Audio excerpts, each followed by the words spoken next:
Hi friends, I'm Lorna, also known as L.E. Gordon, that's my author name, and today I am going to read to you the first chapter of my book, Paranormal Cozy Mystery Book, Scone with the Wind. This is available on Amazon if you want to go and look for it. Chapter 1, Scone of the Day, Treacle. Baker's Dozen was always busy. I had been under the tutorage of the previous owner of the bakery for 3 months when I bought the bakery, just to see how everything worked, got to know her recipes and the business side of things, then began to dust off my old skills in the kitchen to add some new products. Now, 2 years on, I had introduced low GI bread, gluten-free bread, a line of different scones while keeping the old favourites, and my newest product, a haggis sausage roll, which was becoming famous thanks to word of mouth from my customers.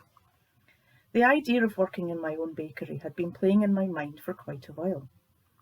I had learned to bake at my nana's knee, and when I was old enough, she told me I came from a long line of kitchen witches. Food was our passion, but we had the ability to infuse it with an extra sustenance, to heal the mind, body and soul. None of this seemed odd to me. In fact, it made sense that we were able to do just that. The bakery was in an old building on the high street. The shop front was like something from the 1950s. It was painted mint green and had 2 huge display windows with the white shop door in between them. The interior of the shop hadn't been updated much either, but all the fixtures were in good condition, so didn't need much done to bring them into the 21st century. The actual bakery, all the equipment was relatively new. There were a few things that would need replacing, but it was an investment in a well-established business. The regular clients were happy enough with the change of hands when they realised I wasn't about to rock the boat and stop making their favourite pastries and bread. They even embraced the new products I tested on them, enjoying being part of the tasting process and giving me feedback. I moved about my morning routine with ease. The baking was done, apart from some of the savoury pastries, which were nearly finished cooking. Myself and the ladies who worked in the front of the bakery were filling up our trays and loading the shelves to entice customers through the doors. Scones, cakes, gingerbread, slices and pastries soon filled up the rows behind the counter, and the smell of bread and rolls was enough to make you drool. I had decided to do some daily specials, and today were treacle scones, which were a huge hit with the customers. The morning was busy as usual, and after the lunchtime rush, we started to tidy up the bakery and consolidate what was left into the glass-fronted counters and begin washing the trays and shelves, which were full this morning. The bell above the door tinkled its welcome, and I saw one of my regulars, Malcolm Mackenzie. Malcolm had worked at the bakery when I'd first bought it and retired about 6 months after I'd taken it over. "Hi, Malcolm, how are you today?" I asked the older man. "I'm fine, Kitty. Can I have my usual, please?" he asked. "No problem, I have it stashed away for you," I said, and I pulled out a cardboard tray with a cheese scone, a date scone, and a haggis sausage roll in it. I was about to pop it in a paper bag for him when he surprised me. "Can you put a vanilla slice in too?" "Trying something different, Malcolm. That's not like you," I joked with him. When his wife was alive, they used to tease each other about silly things. Like the first new food Malcolm had tried in years were my haggis sausage rolls. The other argument they had was if cheese scones should have only butter or butter and jam on them. Malcolm always said jam. Elsie said butter only. It was really sweet to see them teasing each other after 50 years of marriage. Sadly, Elsie had died last year and Malcolm had been a bit of a loss, grieving for her. I'd taken to dropping his regular orders off to him, wanting to make sure he had food in the house and didn't need any extra help, but he soon started to venture out on his own. Malcolm just smiled at me. "Elsie would laugh, wouldn't she? I'm sure she's watching you right now, wondering if you've had a stroke." We laughed, knowing Elsie would have fallen over at Malcolm ordering something different. I rung up his order and passed his baked goods over to him in his shopping bag. "I'll see you on Saturday, Malcolm. Want me to keep anything else aside for you?" "No, a vanilla slice is enough of a change to last me a while. See you Saturday," he said, and walked out of the shop. It wasn't long until closing time, and I sent the other ladies home early. It had been a quiet afternoon, and it wouldn't take me long to finish the last of the clearing up. At 5 o'clock, I locked the door and pulled the shutters down. A quick sweep of the floor and everything was ready for the next day. Friday was always busy, and we had a rush of people in the morning and another quiet afternoon with myself and Mrs. Mac, my right-hand woman, left in the shop.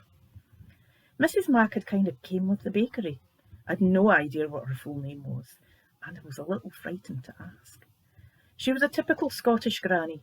A tight grey perm sat perfectly on top of her head, and she always had a tabard apron on, or pinny, as she called it. The woman had cardigans in more shades of pastel than I thought was possible, and always had a cloth hanky in her pocket, along with a boiled sweetie or two. When I took over the bakery, I suggested to the front of shop staff that we have a uniform, and took their feedback on board.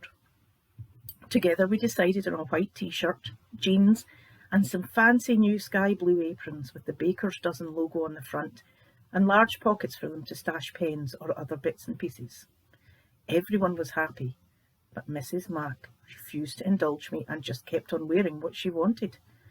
By that point I knew better than to argue with her, but got her a few tabard-style pinnies in case she wanted to join in. We never spoke of the uniform again. You seem tired, Kitty. Why don't you head upstairs? I can finish up and you can get organised for the boys coming. Thanks, Mrs. Mac. I'll do just that. They'll be here in half an hour. Can you send them straight up? It was my weekend with my boys. Not that they spent much time hanging out with me these days, but I enjoyed having the noise of two busy teenagers in the house and the odd occasion when they decided to eat a meal with me. By the time I'd had a shower and changed into clean jeans and a top, the boys had arrived and were arguing about what to watch on TV. "Hey, how are my favourite boys?" I asked when I walked into the bright sunny room. "Hey, Ma, all good," Jason replied. At 17, he was over a head taller than me and a handsome boy. I hoped he wasn't going to turn out to be a heartbreaker. "Hi, Mum," Jamie threw in, and nearly floored me when he got up and gave me a big hug. "Not that I'm complaining, but what was that for?" I asked my youngest son. He shrugged. "Just missed you, Mum. Been a busy week at school." We decided to have Chinese food for dinner, and I walked along the street to order it. I loved this part of living in a small town. As I sat and waited for our food, I chatted with some other customers to pass the time. When our food was ready, I walked back to the bakery and let myself in the side door to the apartment.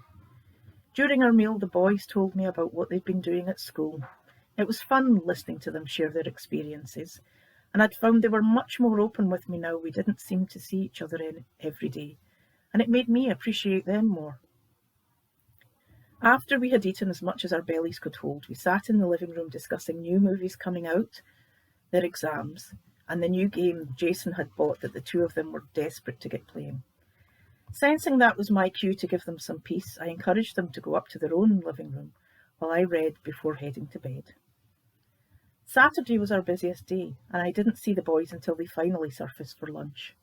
They grabbed a couple of pies and disappeared back upstairs to get started on their homework. By 2 o'clock, things were quiet again. I now noticed Malcolm's order was still sitting. "Malcolm's not been in this morning, Mrs. Mac." "No, it's not like him." "I'll drop it in for him. The lunch rush is over. Will you be okay manning the shop?" "Pfft," she said, waving me off.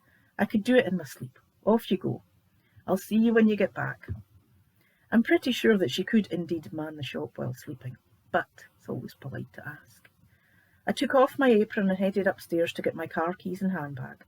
When I came back down, Mrs. Mac had Malcolm's order sitting out for me. I walked to where my car was parked, and in less than 5 minutes, I was parked in front of his cottage with its neat as a pin garden. I knocked on the door and stood back a little, peeked through the bay window at the front of the house in case Malcolm was there. There was no sign of him, and he didn't come to the door, so I headed round the back and knocked on that door too.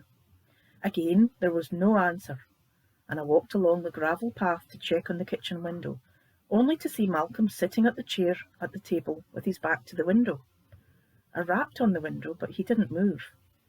The hairs on the back of my neck stood up, and I turned round. From the corner of my eye, I swear I caught a glimpse of Malcolm in the garden with his hand on his chest, but I blinked and he disappeared.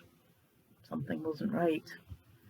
I tried the back door, and finding it wasn't locked, I opened it up and was met with a blast of air that smelled like nothing I had ever experienced, and I took a few steps back, trying not to retch.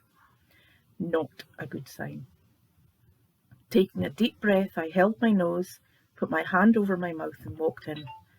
I didn't go far, as, by the colour of Malcolm's face, he had most certainly departed this earth. So I said a quick prayer to the goddess to usher his soul onto the next world and went back outside. Once I had some air in my lungs, I rummaged for my bag, for my phone, and dialed emergency services for the police and the ambulance. As I waited at the front of the house for them to turn up, I played over what I'd seen in the kitchen. Finding a dead person wasn't something that happened every day, and this would stay with me for a long time. It didn't take long for the police to turn up, and I explained why I was there and that Malcolm was sitting in the kitchen. By the time I'd told them what I knew, they were on the scene. The paramedics were on the scene, and they all went to the rear of the house. "Please wait here, Miss Anderson," the police officer instructed, and I was only too happy to oblige. I'd already seen the body, and after glimpsing the spirit of Malcolm, I knew he'd moved on. It didn't take long for the police officer to return to me and confirm what I already knew. From preliminary examinations, he seems to have had a heart attack, but the coroner will confirm it. "I'm sorry you had to find him like this. Please keep the details to yourself until we can reach his next of kin and inform them. I'll need you to pop into the station, but you can come down on Monday if you like." Thankful to be able to leave, I walked back to my car and the neighbours who had come out to see what had happened. "Is Malcolm all right?" Jean, Malcolm's next-door neighbour, asked me. I shook my head. "No, I came to deliver his bakery order and found him. He'd passed away." No point in trying to pretend anything else had happened, as they would see his body being removed from the house soon enough. Making my excuses, I went back to the bakery. "You're as white as a sheet," Mrs. Mack said on my arrival. I found Malcolm in the kitchen. He'd passed away. "Oh my! Come into the back and I'll make you a cup of tea." She ushered me into the staff room and made me sit down. "A strong cup of tea," she muttered to herself and went to put the kettle on. I must have zoned out, as I didn't remember anything in the few minutes it would take to make the cuppa. But I came back to the moment when Mrs. Mack put a steaming cup of tea on the scratched yellow Formica top table in front of me and poured a good shot of whisky in it. Where and why she had whisky stashed was anyone's guess, but I wasn't about to argue with her. "Not your usual combination, but you need it. Drink up and I'll close the shop. Stop busybodies coming in." I sipped the whisky-laced tea and grimaced at the taste. What a waste of good whisky, I thought, and got up and grabbed 2 glasses and waited for her to come back. "Closed for the day. I hope I'm not being too forward doing that, but you know what this town is like. Word travels fast and people would be in asking questions in no time." "Thanks, Mrs. Mack. I don't know what I'd do without you." I poured 2 shots of whisky and handed one to her. "To Malcolm, Schlangevar. May he rest in as much peace as Elsie will give him." "Schlangevar. May the goddess grant you wings, Malcolm," Mrs. Mack replied. I raised an eyebrow. "The goddess? Doesn't do any harm to remember the old ways, Kitty." She winked, and I realised that there was more to Mrs. Mack than pastel cardigans and hidden whisky. The old dear knew magic. How had I not noticed that over the couple of years? Understanding passed between us, and she laughed despite the circumstances. "So are you a witch too?" I asked. I hadn't got that sense for her, but there was something magic about Mrs. Mack that I couldn't put my finger on. "No, dear. Try again," she pushed. I scrutinised her. She was a small woman with a short body, but longish arms and legs for her height. She had an olive complexion that hinted at Romany heritage, but that didn't fit either. Suddenly I realised. "You're a brownie!" I exclaimed, surprised I hadn't realised before. Mrs. Mack really had come with the building. House fairies stayed in the house they worked for, even if the owners changed hands, for as long as the new owner didn't offend them. My mouth gaped open. A dead body, a ghost, being outed as a witch by my staff, and realised my right-hand woman wasn't a woman at all, but rather a very helpful fairy, was a lot to take in. This was a day that I would remember for a very long time. Well, friends, I hope you enjoyed the first chapter. If you did, come back again and I'll get chapter 2 up for you as soon as I can. I'll speak to you soon. Bye everyone. Thanks for listening.